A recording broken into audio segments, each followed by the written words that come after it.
Sí. Bien, estudiantes de clases y triunfadores del segundo de secundaria, continuamos con el avance de las clases. Hoy toca ver una cultura milenaria que ha sobrevivido a través del tiempo, como dicen, la cultura de China. ¿Quién pensaría que hoy China se convertiría en una potencia mundial y que muchos creen que va a desplazar pronto a Estados Unidos? Algunos creen que ya lo desplazó. La historia de China es una historia, como les dije, milenaria, que empieza en el año 2000 antes de Cristo y que hasta ahora pervive en la historia. Antes de empezar con su desarrollo histórico, vamos a ubicar a China. China, respecto a Europa, se encuentra lejos de Europa. Por eso la ubicación es bien práctico, lejano oriente.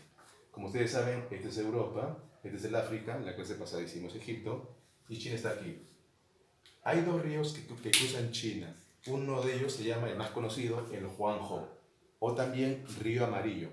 El Huanghe o Río Amarillo es el nombre que inspira a decir a China los amarillos, ¿no? Ustedes saben que a China le dicen los amarillos, no es porque sean amarillos, sino porque su río, en su ribera, tiene tierra amarillenta. De allí la palabra río amarillo y los amarillos a China. El río que está en el sur es el Huanghe, el que está en el sur es el Yangtze, o río azul, por el color del río, ¿no? Azul como el cielo. Dicho sea de paso, su dios más importante es Tianmen, que representa el cielo.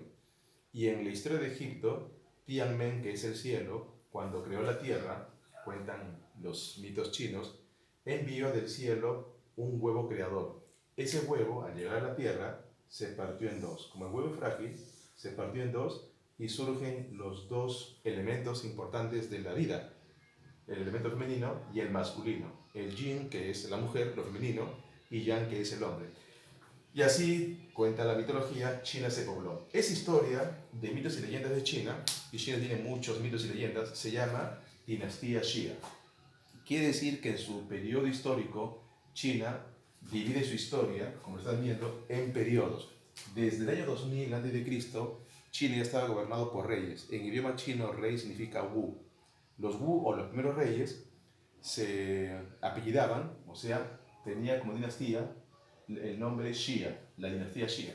Y en el 2000 surge la primera entonces civilización o el reino de China, que es el periodo de los mitos y leyendas. Y ya les conté el mito de Xinjiang y ya hemos ubicado a China en el lejano oriente. Por el año 1600 a.C., la dinastía primera, la Xia, de mitos y leyendas, desaparece y surge una segunda dinastía. La segunda dinastía ya es más histórica, ya se cree que existió, la otra se confunde la leyenda con los mitos. La segunda es la dinastía Shang, surgió en el año de 1600 a.C. y es la época donde China aprende a utilizar los metales y a hacer aleación. Juntó el cobre más el estaño y apareció el bronce. Quiere decir que la edad de bronce en China empieza con la dinastía Shang, 1600 a.C. Y también en la época donde China comienza a escribir los caracteres chinos o escritura china, aparece con la dinastía Shang. También China elabora lo que está considerado la más bella porcelana del mundo, la porcelana china. Eso es en la época de la dinastía Shang. Esa dinastía llega a su fin por el año 1100. Y como hicimos en la clase pasada, lo que está en vertical lo van a hacer también en horizontal. Entonces, en el año 1100 culmina la dinastía Shang, que es la segunda dinastía de China, la dinastía Shang. La primera fue la Xia. La tercera dinastía, o sea, la tercera familia que gobierna China, son la dinastía Zhou. Famoso porque en esta época China es testigo de dos cosas. Uno, de la aparición de dos grandes pensadores. Confucio, que habló de la moral, los principios morales, la importancia de la educación y la importancia de que el gobierno debe ser el ejemplo para la sociedad. Eso incomodó a muchos gobernantes porque Confucio te invita a cuestionar al gobierno. Para Confucio hay 3 o 4 elementos importantísimos para que una nación sea próspera. El rey, Dios, el rey que representa a Dios, la tierra sagrada, en este caso China, y la educación. En el medio, la familia. La educación, la familia, el gobierno, Dios y la tierra. Por eso dicen muchos, esa es la clave de por qué China es grandioso. Y Confucio enseñó a eso. Por eso Confucio se basa en los principios morales y la importancia de la educación. Confucio fue un gran maestro. Por eso se le compara con Buda, se le compara con Jesús en trascendencia, ¿no? De Confucio surge la religión del confucianismo.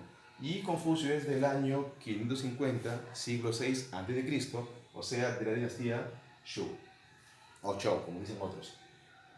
Paralelo a Confucio apareció otro personaje, más que, más que moralista, era místico. Su nombre es Lao Tse, y él es el famoso difusor de la religión del taoísmo, cuyo símbolo es el yin yang. El Tao significa el camino.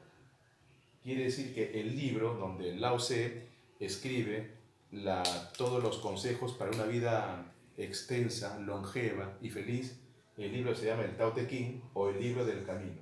Una serie de consejos, un estilo de vida para que tu vida, repito, sea próspera. Diferente a Confucio, que más bien habla de principios morales. El confucianismo y taoísmo son las dos religiones de China y es la base de la grandeza de China. Y estos dos pensadores, vuelvo a repetir, son de la dinastía Zhou, que abarca del 1100 a.C. hasta el siglo III, quiere decir hasta el año 200, siendo más exacto 221 a.C. No solamente aparecieron dos grandes pensadores en la dinastía Zhou, también surgió una época de guerras. Como China ya era el reino más poblado del mundo, hoy es el país más poblado del mundo, ya lo era en épocas antiguas, China va a ser víctima de una guerra civil. 7 reinos van a pelear entre ellos. Se llama periodo de los reinos combatientes. Reinos con nombres chinos, Lu, Wu, Wang, Qin, se pelean entre ellos, y un pequeño reino poderoso llamado el reino Qin, en castellano Qin, en chino es el reino Qin, y en idioma, vamos a decir mandarín, es el reino Xin. La palabra Xin, Qin o Qin son como sinónimos.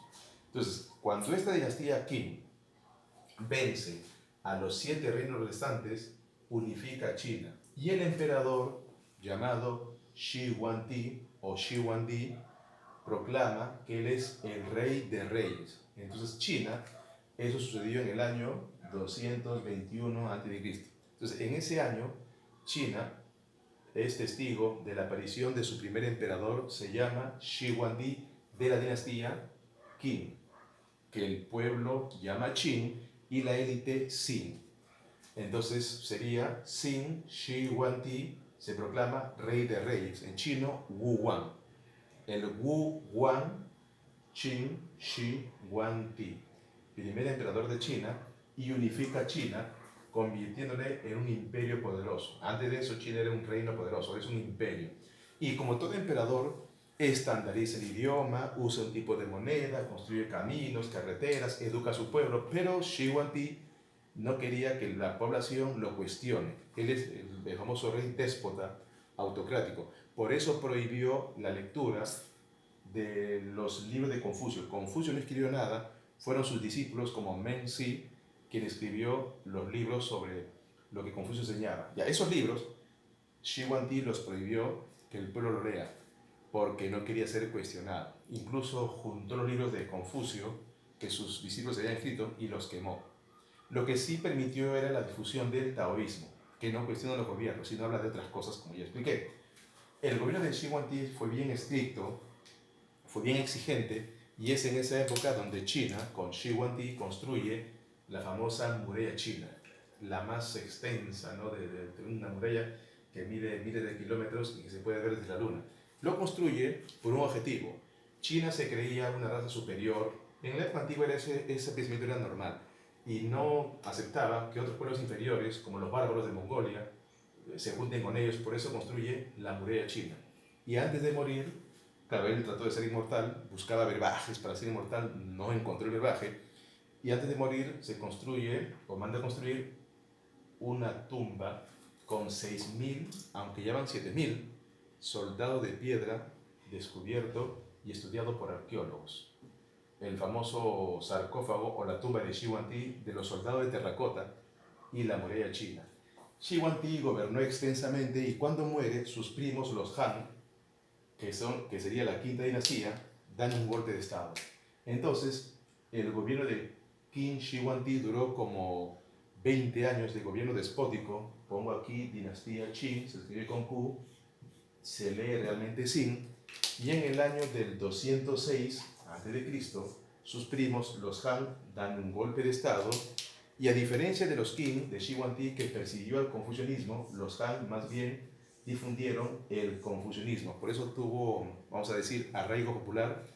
Y los Han, para beneficiar a los comerciantes, vamos a la pizarra, permitieron y abrieron una ruta de comercio desde China hacia Europa, la famosa ruta de la seda. ¿Quién no sabe que la seda es uno de los productos conocidos de China por el mundo? Carísima. La seda era para vestir a los ricos, la ruta de la seda.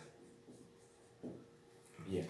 ¿Qué pasó después? Los Han gobernaron extensamente, 300, 400 años, y en el año 400, ya después de Cristo, por aquí estaría el nacimiento de Jesús,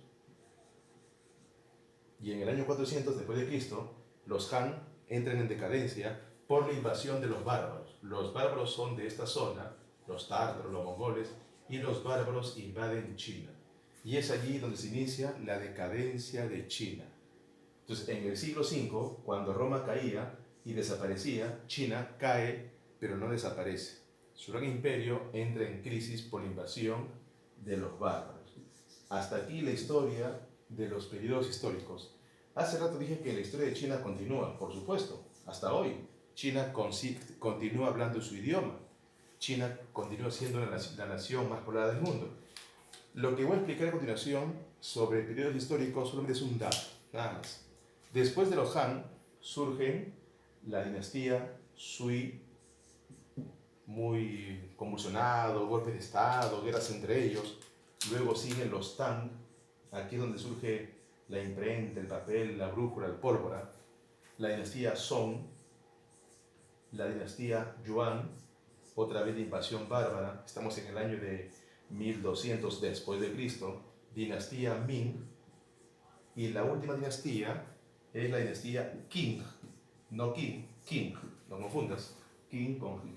Y en el año de 1911 sucede la Revolución China de Sun Yat-sen. Y en 1947 China adopta el comunismo. Hoy China es comunista y lo gobierna Xi Jinping, y hoy China amenaza convertirse en la primera potencia mundial. Y dicen muchos que aprovecha de toda esta pandemia para consolidarse como la primera potencia mundial. Pero esa es la China contemporánea. Continuamos con la China antigua. Bien, una vez explicado las dinastías de China, y una vez más las 5 son la dinastía Xia, Shang, Shu, Qing, Han, y luego China entra en decadencia. Como dicen, ¿no? El dragón se duerme. Napoleón dijo una frase bien conocida: cuando el dragón despierta, o sea China, el mundo temblará. Bueno, el dragón despertó en 1911 y en el 47 comenzó, vamos a decir, a caminar. Hoy China vuela, ¿no? Por decirlo así.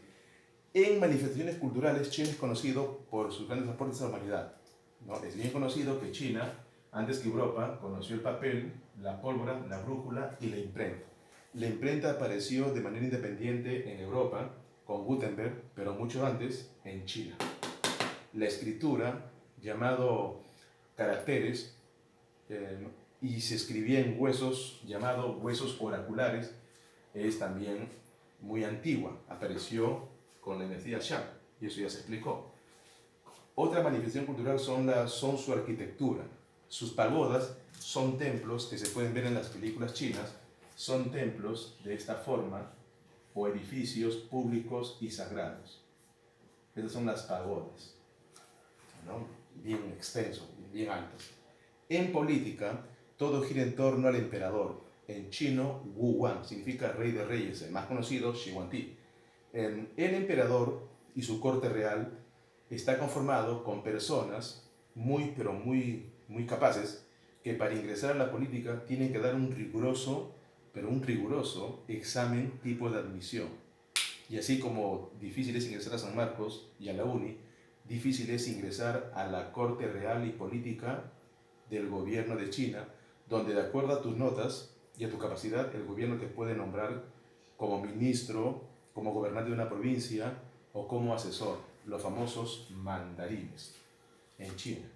En la sociedad, China es bien estratificado, bien vertical, y la figura del padre, ¿no? Es bien patriarcal. La mujer se somete al varón. Estoy hablando de la China antigua.